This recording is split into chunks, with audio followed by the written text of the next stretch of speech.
көрсөтүп келген жана эң бир мыкты командалардын катарын толуктаган алаңгыча жаш күчтүн 12-катар санындагы Ильяс Эсенаман уулу до свидания менен алдыга бир чаптырып, дал ушул жерде коргоочулардан айта буйтасына койбой өтүп кетүүнү көздөйт, бирок коргоочулар өз ишин так аткарып жаткан учуру.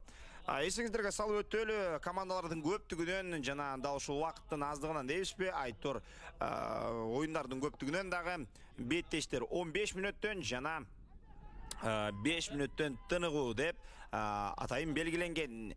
Ильяс Эсенаман уулу жакшы жабылда, салым! Бара келди. 4-чү мүнөттө чүдегенде эле мына Ильяс Эсенаман уулу минген аргымагы до свидания менен кирип келди дагы дал ушул жерде тайгазандагы алгачкы улакты өзүнүн ысымына жазып жетишти. Мына жогорудагы салымдын автору назарыңыздарда, жана улак ортого ташталып берилген соң